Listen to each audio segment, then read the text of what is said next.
Hey everybody, Wesley Smith here for Juggernaut Training Systems. Today we're going to be talking to you about undulating periodization. There's a lot of different periodization strategies out there, and a lot of times you'll hear about daily undulating periodization, or what is referred to as DUP. And the way that I program involves undulating periodization, but I would not consider it to be daily undulating periodization, as it's not variable based on any type of daily feedback or auto-regulation in that sense, in the broader sense of that term. Rather, it's a more long-term planning of undulations that's really going to help us in three main areas of the scientific principles of strength training. If you're not familiar with these principles, we have a full playlist of videos that discuss them. We'll link it right up here or up there, one of those spots. There'll be a link to it, as well as down below in the info. And those three principles that this undulating periodization strategy is really going to help bolster and improve are fatigue management, overload, and the principle of SRA, stimulus recovery adaptation. So first off, let's establish that what I'm talking about is geared towards more intermediate and advanced athletes. The only time I would see it being appropriate for a beginner athlete, or necessary for a beginner athlete, to employ a strategy like this is if they're working maybe shift work, where they are 3 days on, 2 days off, or 4 on, 3 off, that type of thing, where they have a lot of fatigue and stress to be managed outside the gym. Beyond that, beginner athletes should probably be fine to get away with more of a linear periodization strategy. It wouldn't require these changes and more intricate management of intensity and volume.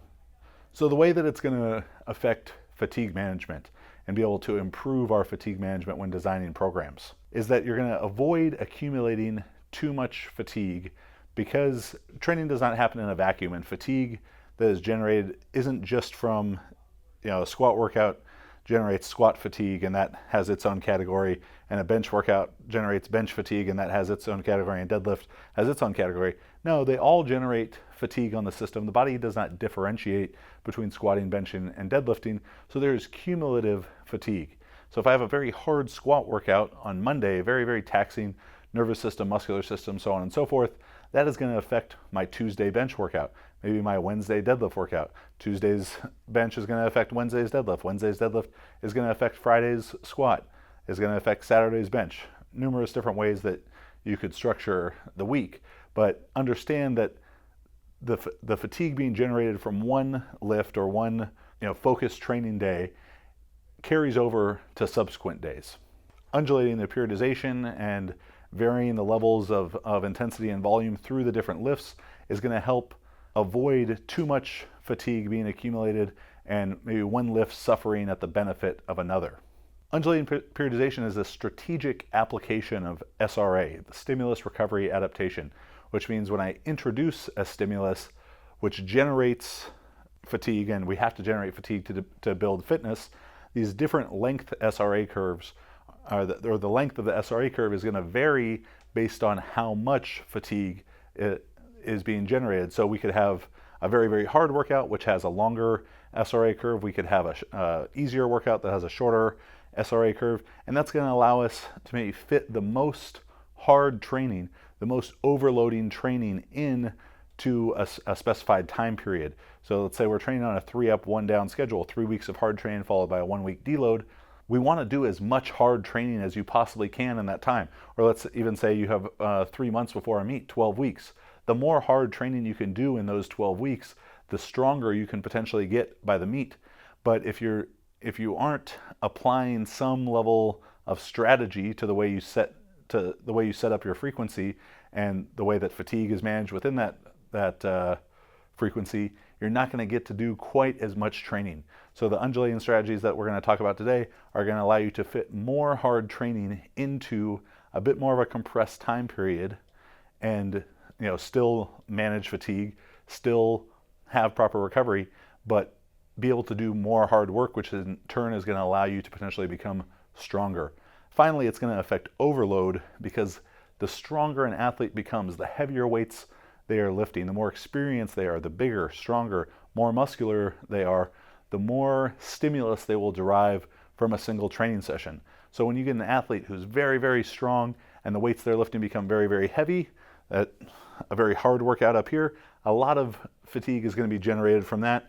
A longer SRA curve is going to be developed, but you could run into a problem there because as they generate a lot of fatigue and would require a longer SRA curve before being able to do another comparable workout, they are now potentially going to run into an issue of decaying technique as different physical qualities, so strength, hypertrophy, tendon and ligament integrity, technique, neural fatigue, all have different length SRA curves. Technique is very short. If you have this big training session and then you wait a full week or 2 weeks in some programs' cases between those, you could actually experience some technical decay. So as the athlete becomes capable of greater and greater overload, they need to be more strategic in the way that they organize their training so they can make sure that technique is still developing while they're not beating up their joints, tendons, ligaments too much. The nervous system is able to recover between these very hard overload sessions. Again, make sure you refer to the Scientific Principles of Strength Training playlist here on YouTube, the book by Dr. Mike Israetel, Dr. James Hoffman, and myself to learn more about these topics. The final factor that's going to make this undulating periodization strategy so valuable, so potentially valuable to you as an athlete or for the athletes that you coach, is it's going to create an improved predictability of training. Training that has a direction to it, and this is all part of phase potentiation. Training that has a more predictable direction to it is going to allow for you as an athlete or coach to better say, this is the day that I'm going to feel strong. As a competitive powerlifter, or even trying to apply this idea to weightlifting or strongman could be appropriate, the better that you can say, this is the day, the competition day, where my athlete will be the strongest, the better coach you will be, the more successful athlete you will be. This is something that I take a great amount of pride in, that I have peaked extremely well over the duration of my powerlifting career. I'm very proud of Marissa every time that she puts her best lifts of the training cycle on the platform the day that it matters. And it goes beyond just peaking, because of course being ready for that one competition day is the most important thing. But within the course of a training cycle, you're going to have days where you feel great. You're going to have days where you feel run down, days where you're supposed to go heavy, days that aren't designed to be as heavy. And creating this undulating strategy is going to give you a better understanding and control of which days you're going to feel good on, so you can plan for those to be heavy days. Which days you're going to feel run down on, so you can plan for those to be lighter days. Because usually with every big, high, heavy, hard day that you have, what comes to follow that? A day where you feel fatigued. So then you're able to use that lighter fatigue day to still accomplish good work, to still develop technique, to still get volume in, but not, to not be guessing at it. A perfect example of this and a violation of phase potentiation, and probably the biggest violator of phase potentiation, is Bulgarian style training, squat everyday training. And Max and I have talked a lot about his 13 years of experience squatting for multiple daily maximums. And he would talk about, that there was no way for him to tell which day he would feel good on. Some days where he felt terrible, he would lift really well. Some days where he felt good as you could feel doing that, he would lift very poorly. But there was no way for him to know, this is the day that I will feel great. And he said even taking a taper or a day or two off did not allow him to feel that way either, because there's no direction to that type of training. So it lacks a predictability, which is critical to being able to peak optimally for competition. There are two models that I'm going to show you of different undulating periodization strategies that I use. One we'll just refer to as the intermediate, and one the advanced. The intermediate could also be called alternating, and the advanced model will be a low, medium, high strategy. So first up, the alternating model for more intermediate athletes, even advanced female athletes. This is how Marissa Inda's training is structured. This is how Kristen Dunsmore's training is structured.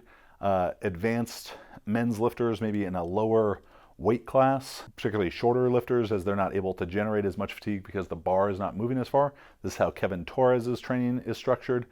This is usually a 4 up, 1 down strategy that is going to kind of alternate weeks between very hard deadlifting in weeks 1 and 3 or weeks 2 and 4, or very hard squatting and benching in the alternating, the opposite week of the deadlift. So we're going to have this type of strategy going on. So as you can see in the graph, showing just the squat workouts. So you see the blue dots for the squat workout, starting out in week 1 with a medium, slightly on the lower side of medium difficulty workout. So on the x-axis, we're going to have time. You're seeing the days down there: Monday, Tuesday, Wednesday, Thursday, Friday, Saturday, Sunday. And on the y-axis, that's basically showing the relative difficulty of the training session. And I'll get into that a little bit more. So starting out with our first squat workout in week 1, we're having a lower side of medium, but still a fairly challenging workout. This is going to be a lot of like 7-8 RPE work for a good amount of volume.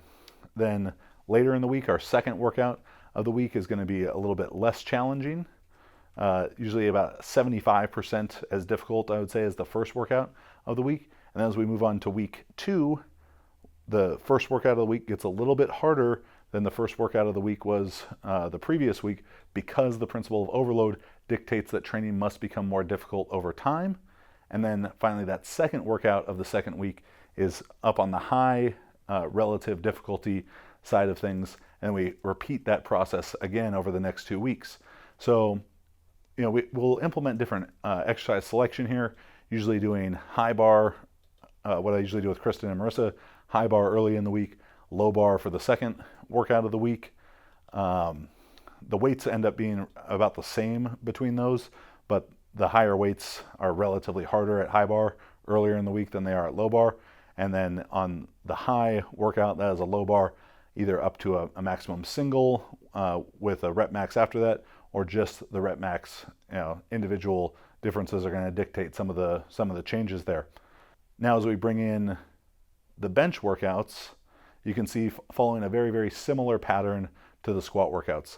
I find that the squat and bench work harmoniously together a little bit better than the deadlift. They tend to respond more similarly to different training strategies.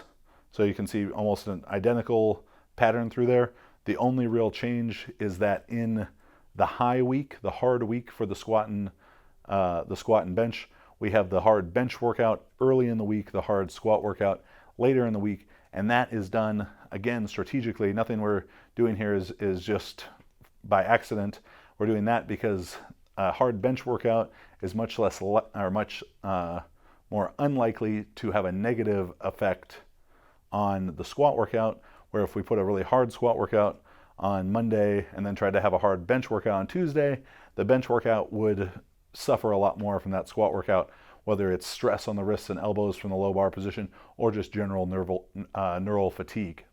Now looking at the third lift, the deadlift, we're going to have 2 different colors here for the deadlift. The yellow dot being our primary deadlift workout, and then the green dot being a secondary deadlift workout. I distinguish between these two because they are periodized 2 different ways. The yellow dot, our primary deadlift workout, is going to follow the same strategy as the squat and bench, just flipped. So instead of going medium, high, followed by a deload, which I know the deload is cut off in the graph, now the deadlift will go high, medium, medium.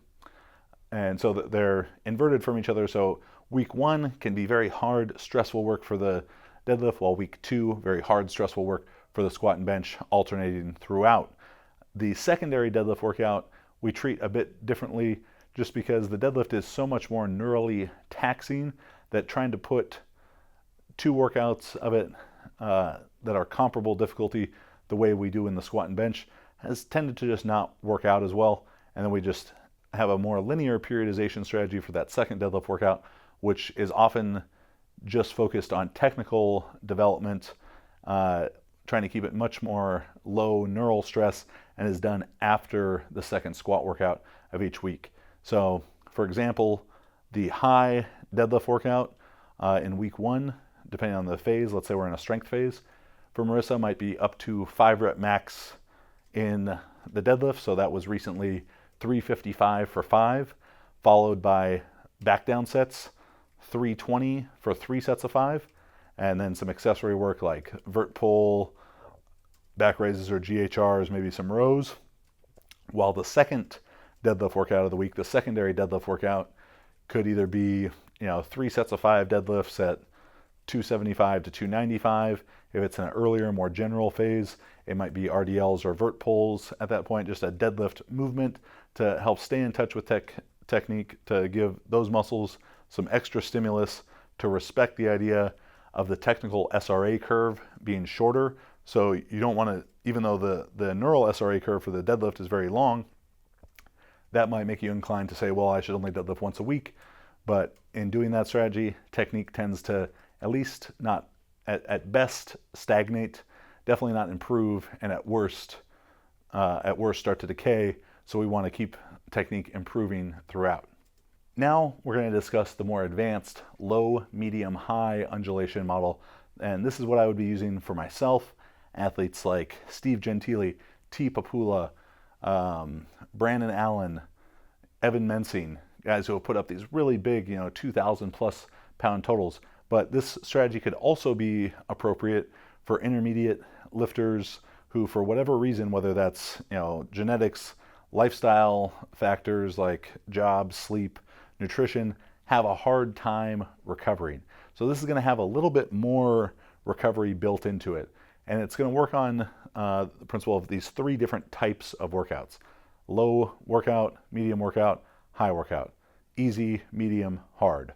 Rotate through those to create fatigue management for each given lift, and then also to work harmoniously together to create these more predictable trends and better fatigue management of all the accumulated fatigue through the 3 different lifts.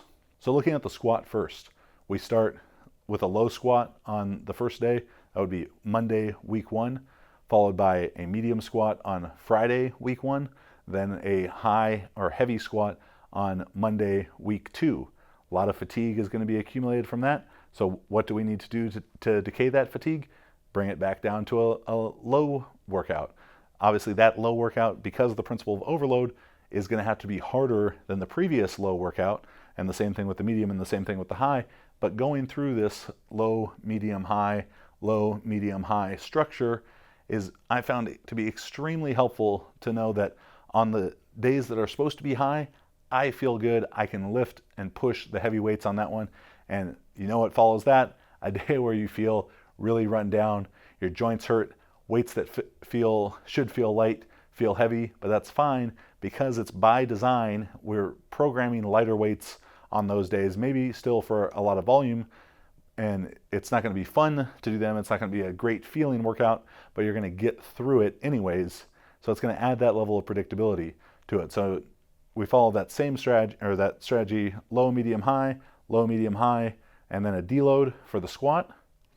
Now looking at the bench workouts, the bench will start on the medium workout the first Tuesday. We're going to be benching on Tuesdays and Saturdays.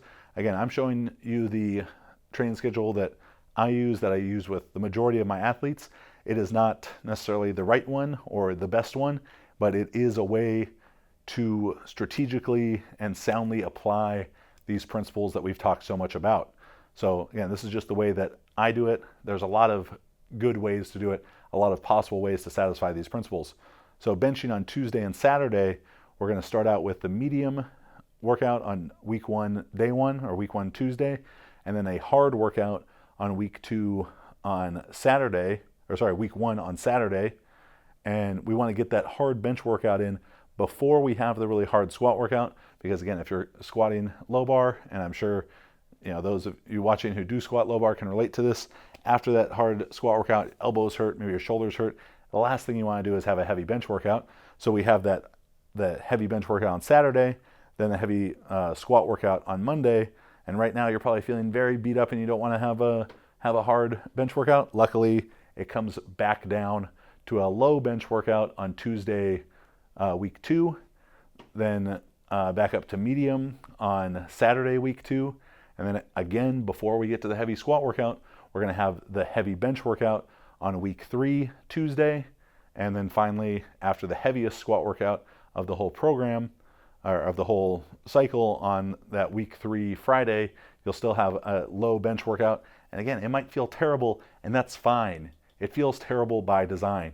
we're expecting it to feel bad. That's why we program the lighter weights or manipulate exercise selection to allow you to still have a good workout, to still satisfy the principle of overload and do hard work, but without it, just compounding fatigue and pain on top of itself, as it would if you had hard squat workout on Friday, hard bench workout on Saturday, over and over.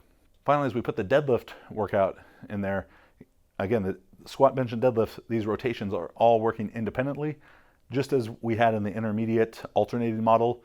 In the deadlift workout, we have two different deadlift workouts here.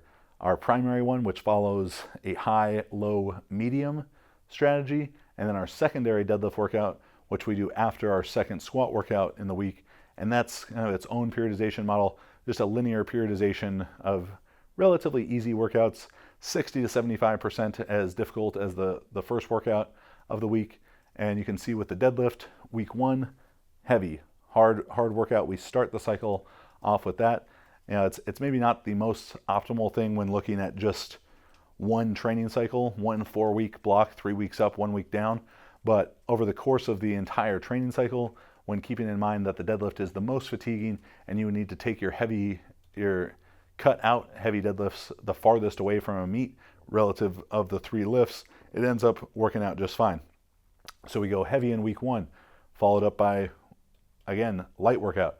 We always want to follow the heavy workout with the light workout because the heavy workout is going to generate the most fatigue. It's going to make you feel the worst for the next subsequent workout. So we go low in week 2, back up to medium in week 3, and then finally in week 4, a deload. Though all of these lifts work independently of each other through this high, medium, low structure, or low, medium, high structure, and it's important how they all work independently of each other. What is even more important is how they all work when you put them together. Training does not happen in a vacuum. The squat workout you do on Monday affects the bench workout on Tuesday. The bench workout on Tuesday affects the deadlift workout on Wednesday. That affects Friday, that affects Saturday, that affects the next Monday. It all has to work together. Fatigue is being accumulated through all the different lifts, where a bench workout can be negatively affected by a squat workout, vice versa, and so on. So that's why we use this alternating high, medium, low strategy, and I think it works so well when you put them all together to create a trend of week 1 and into early week 2 is up in a lot of harder workouts, relatively harder workouts. In that time frame, you're going to have a hard deadlift, week 1 Wednesday, medium squat, week 1 Friday, hard bench, week 1 Saturday, and then a hard squat on week 2 Monday. Those 4 workouts are going to generate a lot of fatigue. Those are all going to be pretty challenging to very challenging workouts. So what do you need to do after that? You need to follow them up with lighter workouts, which is why on Tuesday, Wednesday, Thursday as an off day, and then Friday of week 2, we have low bench, low deadlift, low squat to decay that fatigue. And now you're going to start to feel better and better coming into week 3, where we come with high bench on Tuesday, medium deadlift, which is still going to be a very challenging workout, and then our biggest squat workout of the whole cycle on that last Friday. And because the principle of overload once again dictates training must become more difficult over time, the second low workout is always harder than the first low workout. It's always heavier or has more volume in it. The second medium workout always heavier or has more volume than the first medium workout. And same thing with the hard workouts. So our trend ends up being, if we're going to assign just like a difficulty on a 1 to 10, not necessarily an RPE scale here, just a general, for the point of demonstration, just a difficulty 1 to 10. Our first week maybe is a 6 or 7. Our second week, a 4 or 5.